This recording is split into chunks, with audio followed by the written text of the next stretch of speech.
그리스도 예수를 주로 받았으니 그 안에서 행하되 그 안에 뿌리를 박으며 세움을 받아 교훈을 받은 대로 믿음에 굳게 서서 감사함을 넘치게 하라. 아멘. 지난 주간에 목장 모임을 몇 군데 다녀왔습니다. 가는 곳마다 분위기가 너무 좋아가지고 목원들한테 한번 물어봤습니다. 여러분 어떻게 목장 모임이 참 즐거우시죠? 라고 하니까 한결같은 대답이 예 좋습니다 이런 반응이었습니다. 보니까 목장 식구들이 대부분이 다 참석하시는 것 같았고 실제로 모였는데 이렇게 서먹서먹함도 없어 보였기 때문에 참 보기가 좋았습니다. 실제로 또 대답하시는 것들이 너무나도 좋다라고 이야기하셨기 때문에 아이고 정말로 모임이 즐거우신가 보다라고 생각했습니다. 그래서 한 가지를 더 물었습니다. 이렇게 목장 모임도 참 즐겁고 유익하고 좋은데 방학해서 아쉬우시겠습니다. 방학하긴 했지만 그래도 한 주간에 한 번씩 모이는 거는 어떠시겠습니까? 라고 질문을 하니까 다들 시선을 피하셨습니다. 마치 할머니들이 손주들이 올 때의 그 마음과 비슷하죠. 손주들이 올 때 기분이 좋지만은 갈 때 기분이 더 좋다라고 하지 않습니까? 목장으로 모이는 거 참 즐겁고 좋지만 쉴 때가 필요하다라는 것을 이 오고 가는 대화 가운데서 느꼈습니다. 지난주에 우리는 양육과 훈련과 목장 모임의 방학을 선포했습니다. 주중에 모임들이 계속해서 진행되었기 때문에 지난 주일에 목장 모임이나 양육 훈련에 대해서 방학을 이야기했지만 실제로 보면은 이번 주간부터 이제 방학에 들어가게 됩니다. 어릴 때 여기에 계신 분들은 보통 이제 초등학교보다 국민학교 졸업하신 분들이 많으신 것 같은데 방학이 시작하면은 뭘 제일 먼저 합니까? 옛날에 탐구생활 이런 거 받아보셨지요? 거기에 보면은 늘 빠지지 않고 있는 게 있는데 동그란 원이 하나가 있습니다. 이 원이 뭐죠? 뭐 말들이 조금씩 다르긴 한데 하여튼 계획표 짜는 게 하나가 있습니다. 그죠? 동그란 원이 있으면 제일 위에는 뭘 씁니까? 밤 12시 쓰고 제일 밑에는 뭘 쓰죠? 낮 12시 씁니다. 그런 다음에 이제 줄들을 하나하나씩 그어갑니다. 어찌나 계획을 알차게 짜는지 모릅니다. 저도 가만히 설교를 준비하면서 생각을 해보니까 일어나지도 못할 시간에 줄을 하나 긋고는 기상이라고 씁니다. 그러고 나서 뭐합니까? 일어나면 뭐 운동합니까? 운동도 안 하면서 운동한다고 쓰고 세면 시간까지 추가로 해가지고 한 30분 1시간 하고 어머니가 그때 밥을 줄지 안 줄지도 모르는데 식사 시간이라 해가지고 아침 식사해가지고 한 30분 1시간 그런 다음에 아침 공부를 하고 잠시 놀다가 다시 공부를 하고 점심을 먹고 할 일이 없다라고 싶으니까 다시 공부 쓰고 숙제 쓰고 하루에 공부하는 시간으로 따지면 학교 다닐 때보다 더 많은 공부의 시간을 만드는 그러한 것들이 있었습니다. 우리도 이제 신앙생활하는 가운데 이제 교회에서 방학을 맞이했는데 여러분 교회에서의 진행되는 이 방학에는 어떻게 좀 준비를 하셨는지요? 우리가 나누어 드리는 이 동그란 생활 계획표가 없기 때문에 줄을 그어 보지는 못하셨겠지만 이미 지난주에 방학에 대해서 이야기하셨고 우리의 마음은 이미 방학에 들어갔는데 어떻습니까? 이번 방학에 대한 그러한 계획은 좀 있으십니까? 방학에 대한 계획이 있으신 분들도 계시고 없으시는 분도 계실 것 같은데 아마 대부분의 성도님들이 계획이 없으시리라고 생각이 됩니다. 왜냐하면 앞서 우리가 어릴 때부터 해왔던 그 계획표대로 성공한 적이 별로 없기 때문에 이 계획표를 짜는 것조차도 하지 않는 경우들이 많이 나타나고 있기 때문이지요. 근데 여러분 우리의 신앙생활에 이러한 방학들을 맞이하곤 하는데 이러한 신앙생활의 방학 앞에서 우리는 계획을 좀 세울 필요가 있습니다.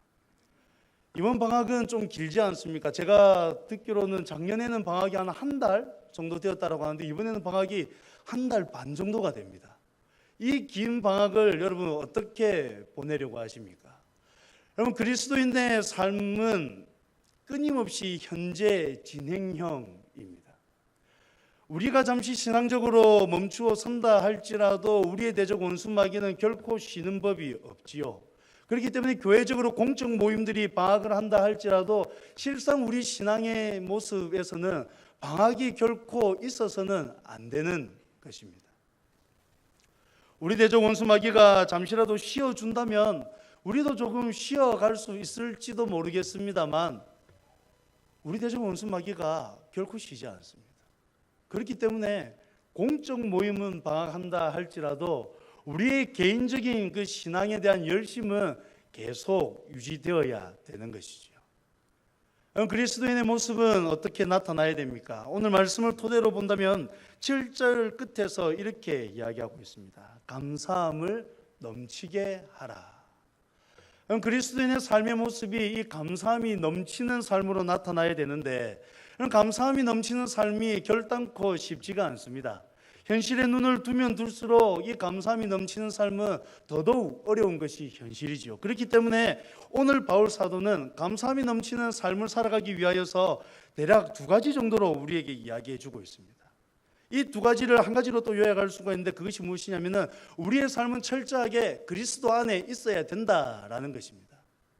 오늘 6절 말씀해 보시면은 이 바울이 먼저 이러한 말씀으로 말씀을 시작하고 있습니다. 우리 6절 말씀을 함께 한번 읽어보도록 하겠습니다. 6절 말씀입니다. 그러므로 너희가 그리스도 예수를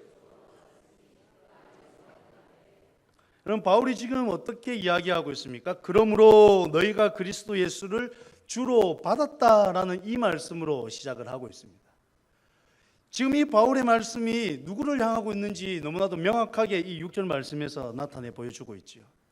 모든 사람들을 대상으로 이 말씀을 하고 있는 것이 아니라 철저하게 믿는 사람들을 향하여서 이 말씀을 지금 하고 있다는 것을 우리 6절의 앞부분을 통해서 알 수가 있습니다.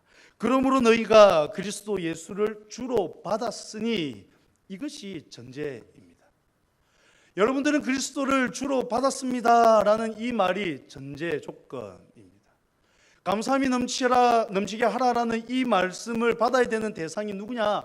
그리스도를 주로 받은 사람, 그리스도 안에 있는 그 사람들이 이 말씀을 받아야 된다라고 이야기를 하고 있는 것이죠. 그럼 그리스도를 주로 받은 사람은 어떠한 사람입니까?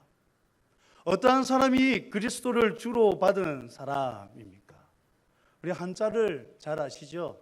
이 주자가 어떤 한자지요? 주인 주자지요. 그대로 표현해 본다면 그리스도를 주인으로 모신 사람, 그리스도를 주인으로 모시도록 부름받은 사람이라는 것입니다. 여러분, 감사함이 넘치게 하는 이 삶을 누가 살아야 하느냐? 그리스도를 주로 받은 사람, 그리스도를 주로 받은 그 사람만이 이것을 감당할 수 있다라고 이야기를 하고 있습니다. 그렇다면 우리는 이 말씀 앞에서 우리의 삶을 한번 돌아볼 필요가 있죠.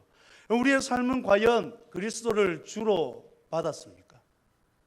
과연 우리의 삶의 모습은 그리스도를 주로 모시고 살아가고 있습니까?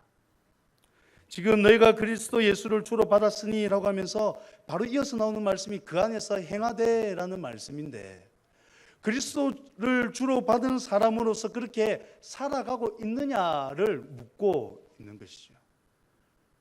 우리는 교리적으로는 우리는 믿음의 고백으로서는 그리스도를 주로 모시고 있다라고 분명하게 이야기를 하고 있습니다.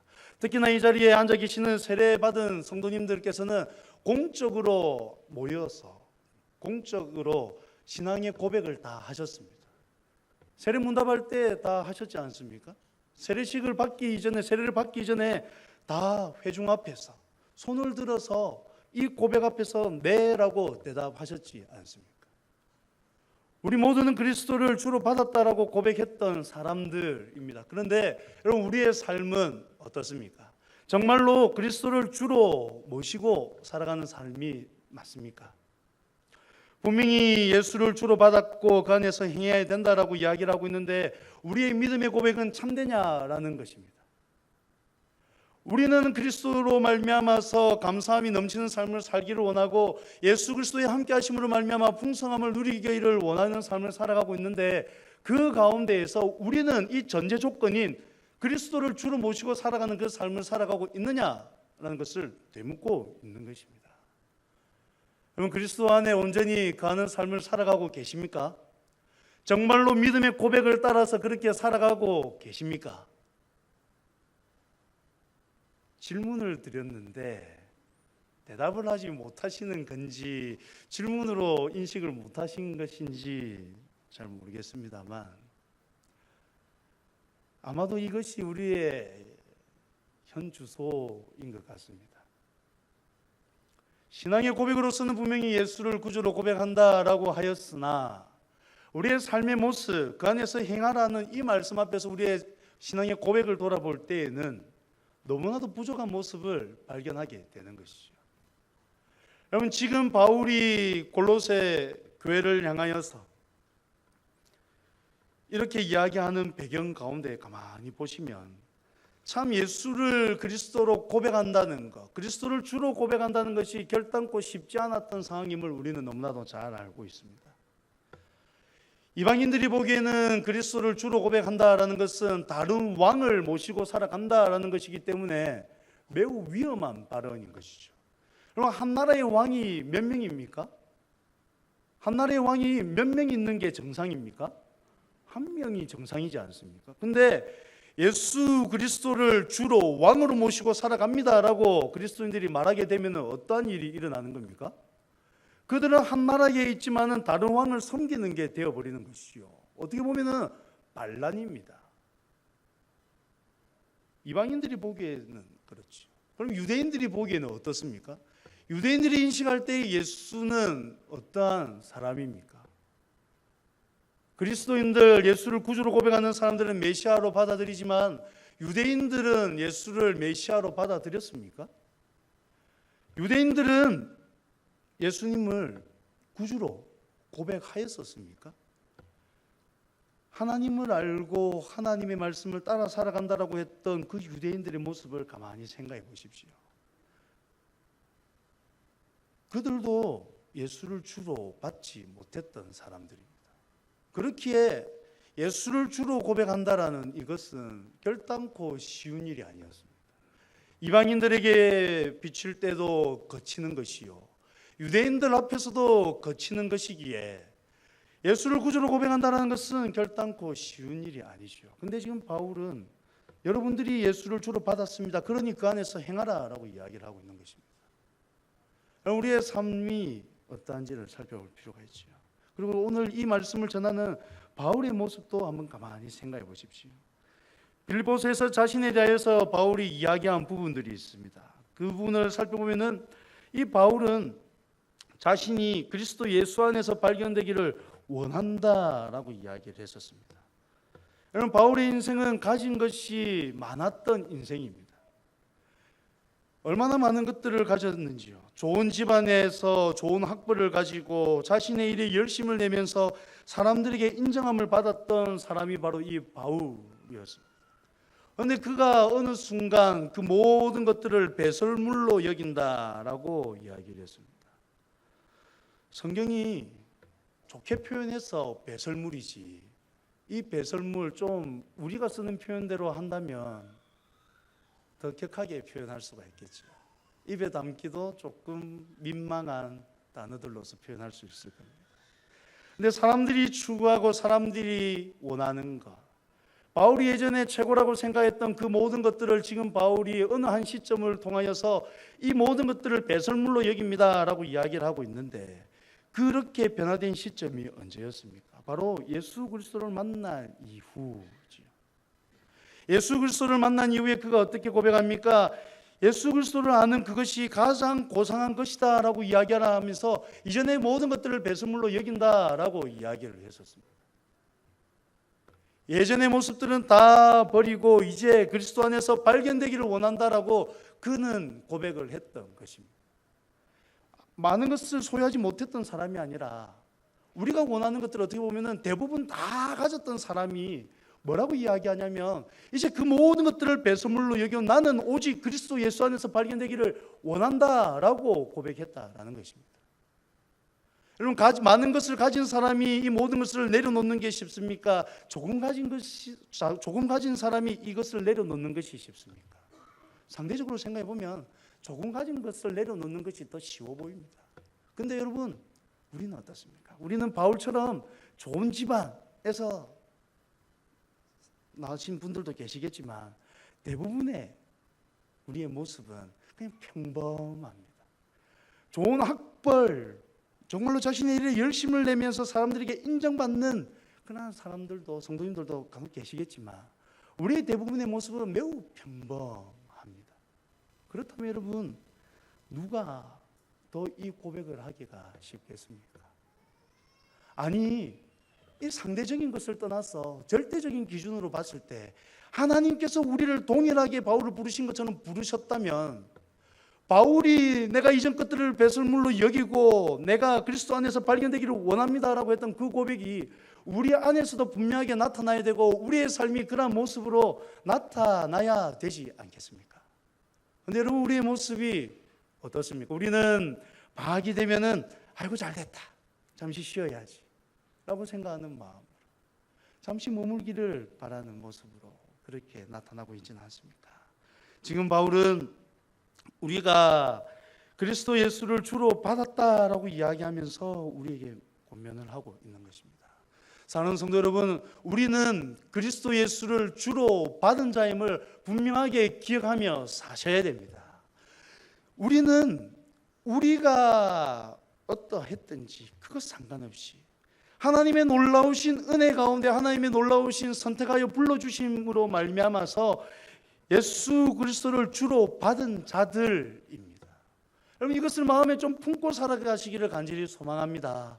여러분, 우리가 만약에 예수 그리스도를 구주로 분명하게 받았다라는 확신이 있다면 우리는 그렇게 살아가야 되는 것입니다.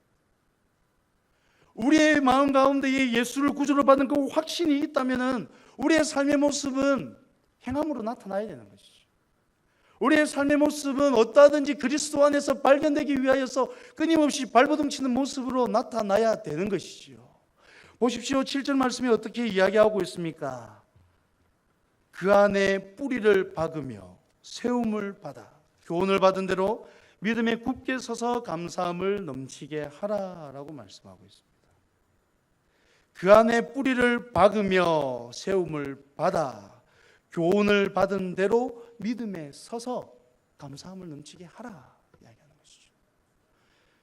우리가 그리스도 예수를 주로 받았으니 그 안에서 행해야 되는데 그 안에 뿌리를 박고 세움을 받아 살아가야 된다 이야기하는 겁니다. 여러분, 지금 이 7절에 나오는 동사들이 어떻게 표현되고 있냐면 완료입니다. 그리고 진행형입니다. 우리는 이미 그리스도 예수를 주로 받음으로 말미암아 그 안에 뿌리를 박은 자들입니다. 그러나 그럼에도 불구하고 우리는 그 안에 박힌 채로 살아가야 됨을 이야기하고 있는 것입니다. 여러분, 그리스도 예수를 주로 받은 우리의 삶은 이미 예수 그리스도 안에 온전히 포함되어 있는 삶이다라는 것을 이 동사들이 이야기해 주고 있는 것입니다. 우리는 이제 다시금 그리스도 예수 안에 들어가기 위하여서 노력해야 될 자들이 아니라 그리스도 예수 안에 있음으로 말미암아 열매 맺기 위하여서 더욱더 노력해야 되는 자들이라는 것을 기억해야 된다라는 것이죠. 우리는 그리스도 예수를 주로 받았습니다. 그러하기에 그 안에서 행해야 되는 겁니다.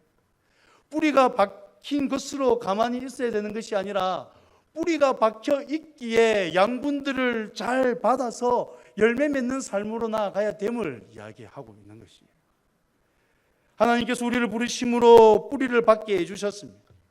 하나님께서 우리를 부르심으로 세움을 받게 해주셨습니다. 그렇다면 우리는 하나님께서 우리를 부르신 그곳에서 하나님이 기뻐하시는 그 일을 하면서 살아가야 되는 것이죠. 여러분, 얼마 전에 성경대학을 하면서 이제 방학을 몇 주 앞둔 상황에서 쉬는 시간에 성경대학을 듣는 성도님들과 이런저런 이야기를 나누다가 한 성도님이 뜬금없이 아이고 방학 빨리 됐으면 좋겠다라는 말씀을 하셨습니다. 여러분, 방학이 빨리 됐으면 좋겠습니다라는 말을 들으면 어떤 생각이 드시겠습니까? 일반적으로는 아이고 이 성경대학의 기간이 너무 길었으니까 이제까지 시간들이 너무 힘들었으니까 빨리 좀 방학이 되어서 쉬었으면 좋겠다라는 이렇게 받아들이지 않겠습니까? 이게 이미 작년에 성경대학을 이수하신 분들 계시지요. 기간이 참 길지 않습니까? 상반기 18주, 하반기 12주. 보통 다른 교회들 양육하면 한 12주 안에 거의 다 끝이 나는데 저희 교회는 아주 정석으로 하지 않습니까? 30주 채워서 꽉꽉 채워서.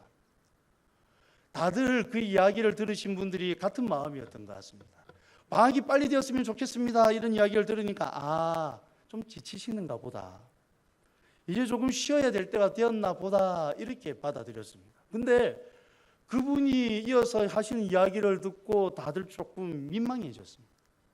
왜냐하면 그분이 어떻게 이야기를 하시냐면 방학이 좀 빨리 됐으면 좋겠습니다라고 한 이후에 방학이 빨리 되어야 진도에 맞춰서 읽지 못했던 성경을 읽을 수 있기 때문에 방학이 빨리 됐으면 좋겠습니다라고 이야기를 하는 겁니다. 별로 반응은 없으시지만은 처음 방학이 빨리 됐으면 좋겠습니다라는 이야기를 들었을 때에 다 저랑 비슷한 그러한 생각들이셨죠. 그랬으리라고 생각합니다. 다들 그렇게 받아들이셨던 것 같아요. 주위에 계셨던 분들도 다들 좀 그렇게 받아들이셨던 것 같습니다. 근데 그분의 생각은 달랐던 거예요.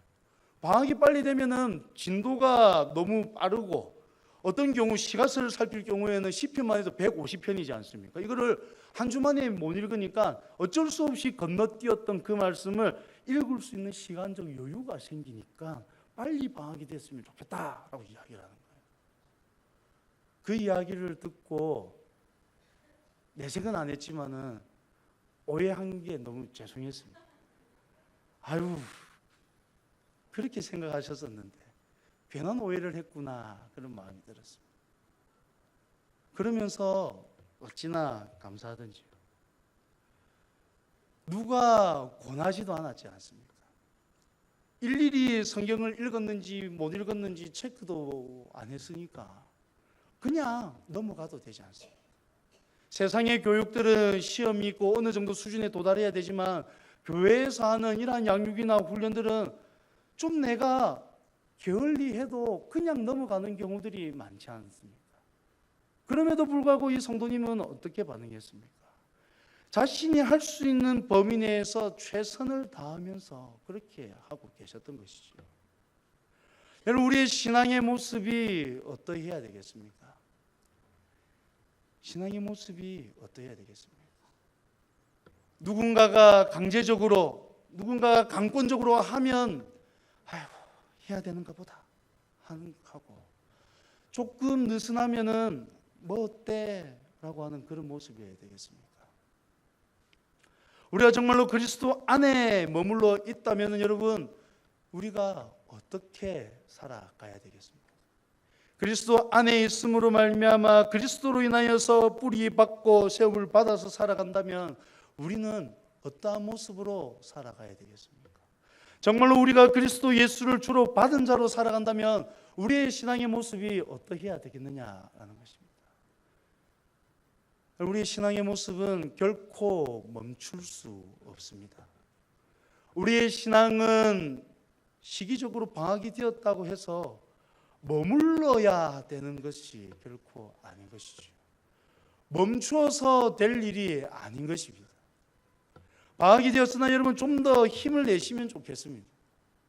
사람이 습관을 들이는데 드는 시간이 한 66일 걸린다라고 합니다. 이번에도 보니까 양육, 훈련, 피택자 교육 전부 다 하니까 한 100여 명의 성도님들이 지금 양육과 훈련에 이렇게 참여하고 계시는데 여러분 방학을 어떻게 보내느냐가 너무나도 중요합니다.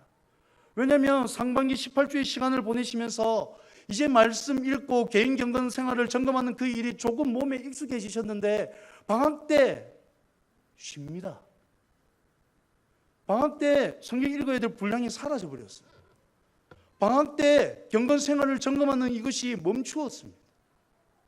스스로 어떻게 생각하고 어떻게 판단하느냐에 따라서 실컷 66일 18주 기간 동안에 조금 몸에 배였던 것들이 쉽게 무너질 수도 있는 상황입니다. 다시금 습관을 들이기 위해서는 또 그만큼의 시간이 필요하고 또 그만큼의 시간이 필요하고 또 그만큼의 시간이 필요해져 가는 것이죠. 이러한 것들을 생각해 보면 우리는 결코 멈출 수 없는 것 아니겠습니까? 교육부서도 생각을 해보십시오. 우리는 날이 더워서 방학을 합니다.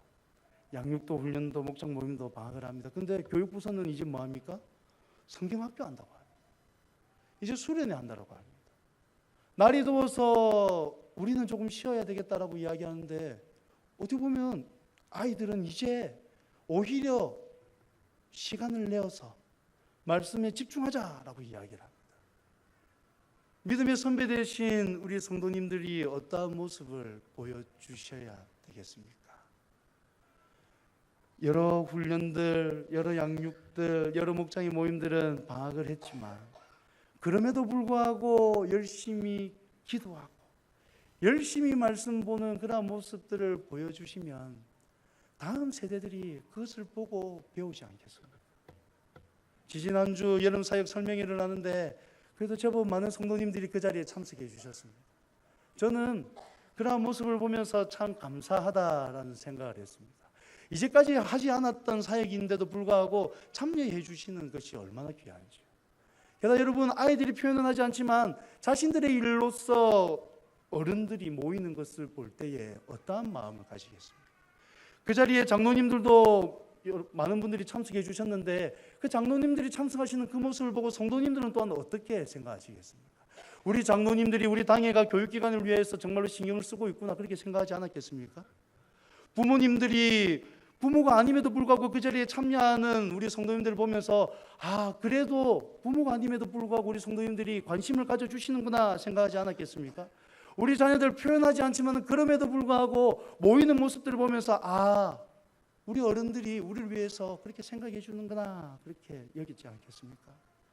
우리의 공적 모임은 방학이 되었지만은 그러나 우리의 신앙의 여정은 방학하지 않았습니다. 우리의 신앙의 여정은 계속 이어지고 있습니다. 지금 다음 세대 자녀들이 그것을 보고 있습니다. 바라기는 무더운 여름입니다.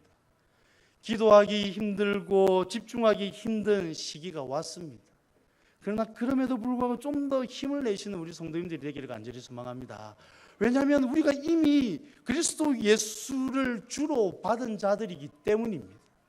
우리가 이미 그 안에 뿌리를 박았고 우리가 그로 말미암아서 이미 세움을 받은 자들이기 때문입니다.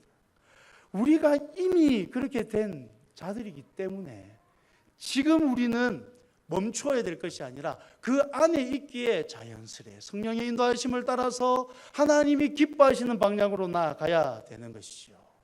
바라기는 성도 여러분, 육신이 원하는 것을 쫓아가는 것이 아니라 성령 하나님의 인도하심을 따라서 나아가시는 성도님들이 되기를 간절히 소망합니다. 성령의 인도하심에 귀를 기울이면은 육신은 지치고 힘들어서 안 하고 싶지만은 성령의 인도하심에 귀를 기울이면은 하게 되어 있습니다. 왜요? 이미 우리가 그 안에 뿌리 박고 있기 때문이지요. 이미 그리스도 안에 있기 때문입니다. 바라기는 그냥 마음으로 감사함이 넘치면 좋겠다, 하나님의 함께 하심이 풍성하면 좋겠다, 이런 막연한 기대로 나아가는 것이 아니라 정말로 성령 하나님의 인도하신 가운데 바르게 반응함으로 정말 우리의 삶 가운데에 7절 끝에 이야기하는 것처럼 감사함이 넘치는 삶을 살아가시는 우리 모든 성도님들이 되기를 간절히 소망합니다. 이번 여름 정말 우리 믿음의 선배로서 멋진 모습을 보여주시기 바랍니다. 그러면 우리 자녀들이 배우고 우리의 삶 가운데는 하나님의 함께 하심으로 말미암는 감사가 풍성하게 넘칠 줄 믿습니다. 하나님의 함께 하시고 하나님의 크신 복이 우리 성도님들과 함께 하기를 간절히 소망합니다.